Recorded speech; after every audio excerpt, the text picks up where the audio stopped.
Alors, aujourd'hui, nous arrivons dans le jour où la plus grande tragédie qui est arrivée depuis la création jusqu'à notre jour, cette tragédie sur le cœur du prophète et de sa famille, cette tragédie qui marque le début de mois. Et ce mois, comme ce jour, chaque année, Sayyida Fatima Zahra alayhi salam présente la chemise de l'imam al-Hussein alayhi salam et commence le deuil des compagnons de Ahlul Bayti alayhim salam. Que Allah vous récompense, que Allah vous fasse partie des personnes qui sont là, qui sont avec Zahra alayhi salam et qui sont en soutien avec Ahlul Bayt dans leur deuil. Sallu ala Muhammadin wa ali Muhammad.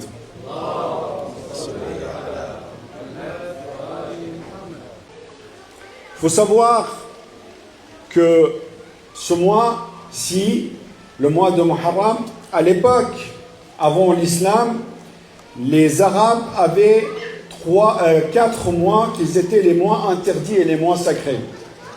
Et que Muharram, c'était le dernier mois sacré chez eux.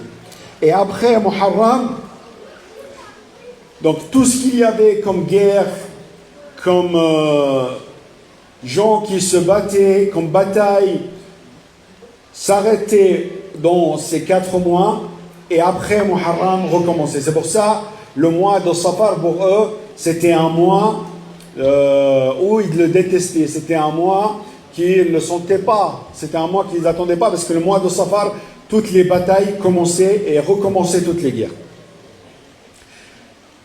Mais en islam, qu'est-ce qui s'est passé? L'islam a retenu qu'est-ce qu'il y a eu dans ces mois sacrés, dans le mois de l'Hajj par exemple, dans le mois après le mois de Ramadan, il y a la fête du mois de Ramadan, Eid al-Fitr, et tout ça, l'islam a retenu. Mais il faut savoir que le mois de Muharram, ce n'est pas un mois de tristesse seulement pour les musulmans, seulement pour les personnes qui suivent Ahlul Bayti alayhi salam. Sallu ala Muhammad wa ali Muhammad. Mais c'est aussi un mois sacré pour tous les prophètes. Depuis Adam alayhi salam et chaque prophète qui vient après montre la tristesse sur l'imam al-Hussein alayhi salam. Et c'est récité aussi dans le Torah, dans l'Injil, il y a des histoires qui racontent ça. Et c'est reconnu pas parmi nous, mais par les autres, qu'il y avait l'histoire de Karbala, où l'histoire de Karbala va arriver, qu'il y a une personne qui va être décédée, qui va être tuée à côté de la rivière de l'Euphrate. Tout ça, c'est raconté dans les détails, dans certains récits. Je ne veux pas rentrer en détail, mais que les prophètes rentraient en compte pour demander aux gens que ce mois, c'est un mois de deuil. Donc, l'imam al-Hussein alayhi salam, nous on se rassemble aujourd'hui, pourquoi? Pour quelle raison? On se rassemble aujourd'hui pour soutenir l'imam al-Hussein alayhi salam et pour dire que nous on est sur la voie de Ahlul Bayt alayhi salam. Le fait de venir ici et de soutenir aujourd'hui, ces dernières années, qu'est-ce qui s'est passé et qu'est-ce qu'on a eu, et avec tout ce qui s'est passé comme tremblement de terre et comme tremblement chez les fidèles, tout ça, c'est pour un seul truc, une seule chose. Quand cette chose, pour savoir c'est quoi, c'est l'imam Zayn al-Abidin alayhi salam, il le dit. Il le dit, quand on lui pose la question, qui est le gagnant, qui est le vainqueur après Ashura, il a dit, fais l'iqamah et fais l'adhan et fais l'iqamah, et là tu verras c'est qui est gagnant. Donc le message du prophète Muhammad sallallahu alayhi wa alayhi est le gagnant. Et le message du prophète et de Ahlul Bayt se résume et se construit et se concentre sur la prière. L'imam al-Hussein, alayhi salam, quand il était à Ashura, quand il y a eu tous ces problèmes, il a fait la prière. L'imam Ali, alayhi salam, quand il était dans la guerre, il a fait la prière. Rasulullah sallallahu alayhi wa sallam, il a fait, quand il était en état de guerre, il a fait la prière. Allah azza wa jalla a ordonné les musulmans de faire la prière. Lorsque tu entends l'adhan, lorsque tu entends les ramènes et que tu obéis à la prière et tu obéis à ça, c'est parce que tu as obéi à Allah, tu as obéi au prophète Mohammed et tu as passé sur le chemin de l'imam al-Hussein alayhi salam et le chemin de l'imam Ali alayhi salam. Donc, être dans la prière. La prière, pourquoi la prière? La prière est très très importante. La prière, si tu as un défaut dans ta vie, il faut voir ta prière si elle est correcte. Si tu as des problèmes dans ta vie, il faut retourner vers ta prière. Si tu as des problèmes dans ta situation familiale, il faut voir ta prière. Si tu as des problèmes dans ta richesse, il faut voir ta prière. Ta prière est très très importante. Plus ta prière est à l'heure, plus Allah t'exauce tes souhaits. Et Allah, il est là. إذن الصلاة هي المحور وكل ما تكون أقرب إلى الله يعرف ذلك في صلاتك لأنه القرب مو بس كلمة تقال يعني أنا مؤمن أنا من أتباع أهل البيت أنا مسلم وين هو الإثبات؟ الإثبات في الصلاة عندما يقام الأذان وتقام الإقامة وأنت تكون متهيئ إلى الصلاة. هسه في بعض الأمور لك أن تؤخرها ولكن حاول قدر المستطاع أن لا توصل الصلاة إلى أن تكون قضاء لأنه بس توصل إلى أن تعود نفسك على أن تؤخرها وتكون قضاء يصبح هينا عليك أن تتركها. هذا واضح. صلوا على محمد وآل محمد.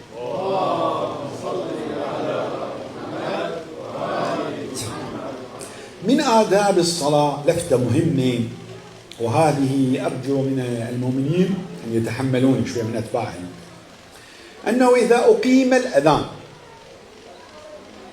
فمن المستحبات أن ينصت إلى الأذان وأن يقطع الكلام.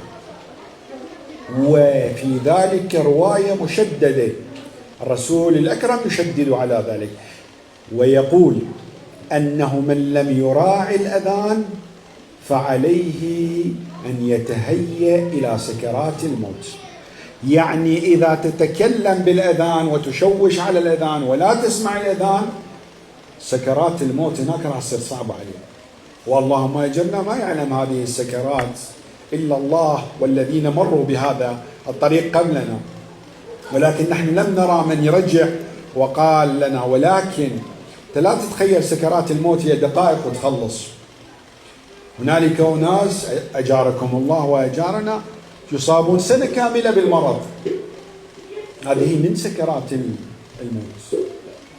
فلكي تهون عليك سكرات الموت الأذان بين قوسين أيضا مو بس الأذان يعني همات القرآن إذا قرئ القرآن فاستمعوا وانصتوا لعلكم ترحمون.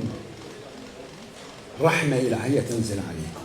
أيضا من الأخوة المؤمنين من يقرأ القرآن دقائق أنت تتحمل بالمحاضرة تقدر تحكي بالنعي تقدر تحكي بالعزاء تقدر ولكن القرآن الله بالقرآن لأنه الإمام يقول لا يسبقكم إليه أحد غيركم أنتم على طريق علي عليه السلام. Donc, lorsque on parle de as-salat, as-salat est très très important. Mais le plus important, c'est de se préparer à as-salat, de se préparer à cette prière et d'essayer de faire le plus possible pour rentrer à la prière dans l'heure.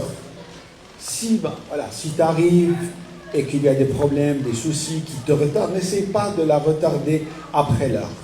Parce qu'à chaque fois que tu la retardes après l'heure, tu t'habitues et tu la oublies.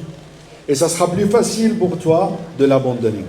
Donc il faut faire attention de ne pas l'abandonner. Une des choses les plus importantes à dire, c'est quand il y a l'adhan, l'appel à la prière, et quand on prépare les âmes et le cœur à la prière. Il faut faire attention à écouter, parce que c'est le prophète Mohammed sallallahu alayhi wa sallam qui me dit, qui nous pousse. Et il dit que celui qui ne respecte pas l'adhan quand il est levé, à ce moment-là, qui se prépare pour des moments difficiles lorsque son âme est enlevée. Et nous, on ne peut pas savoir lorsque notre âme est enlevée comment elle est. Il n'y a que Allah qui sait et celui qu'ils ont passé devant nous. Mais il ne faut pas croire que quand on enlève l'âme, ça dure 1 ou 2 minutes et c'est fini, c'est un passage. Non. C'est parce qu'il y a des gens qui peuvent être malades pendant quelques années et ils sont en train de se faire souffrir pour se faire retirer les âmes. Et à ce moment-là, il faut voir par rapport à ton adhan, est-ce que tu étais en train de l'écouter? Est-ce que tu étais quelqu'un qui perturbait l'adhan? Aussi, il faut faire attention quand le Coran se lit. Et ça, je le demande d'abord à moi et à mes frères, que quand le Coran se fait réciter, essayez de l'écouter. Dans le Coran, c'est marqué, si le Coran se récite, soyez écoutez et soyez attentifs, car la miséricorde de Dieu descend sur vous. Et lorsque la miséricorde de Dieu descend sur vous, ben voilà.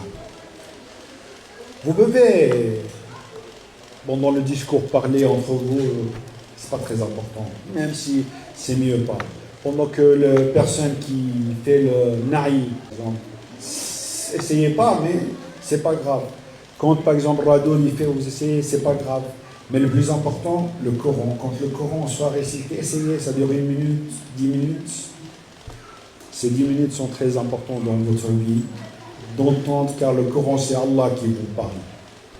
Donc, dans la prière, et le Coran est très très important, Allah nous demande et nous cite de rester dans la situation de la prière et de se préparer à la prière. Mais aujourd'hui, donc après qu'on avait dit pourquoi nous parlons de Muharram et pourquoi nous essayons chaque année de réveiller les tristesses de Muharram, et on nous dit c'est pas fini, ça fait 1400 ans que vous êtes sur le même chemin, vous êtes en train de pleurer l'imam al-Hussein alayhi salam, vous êtes en train de pleurer une histoire qu'il y a eu 1400 ans, c'est le moment de l'oublier. Et nous, la seule réponse que nous on a, il faut dire que Allah Azza wa Jal nous a cité des histoires qu'on les raconte tous les jours, nuit et jour, l'histoire des fils de Adam, l'histoire de Bani Israël quand ils ont traversé la mer, l'histoire de Moussa, et tout ça, Allah nous récite pour que nous on apprend, pour que nous on suit ces chemins, pour que nous on ne fait pas les mêmes erreurs que les personnes qu'ils ont fait. Donc si vous voulez de nous qu'on oublie Karbala, si vous voulez de nous qu'on oublie l'imam al-Hussein alayhi salam, demandez au Coran, demandez à Allah Azza wa Jal d'oublier ce qui s'est passé sur Bani Israël, d'oublier ce qui s'est passé sur les fils de Yaqub, d'oublier ce qui s'est passé Ibrahim et son fils. Et pourquoi toutes ces histoires sont racontées. Allahumma salli ala Muhammad wa ali Muhammad.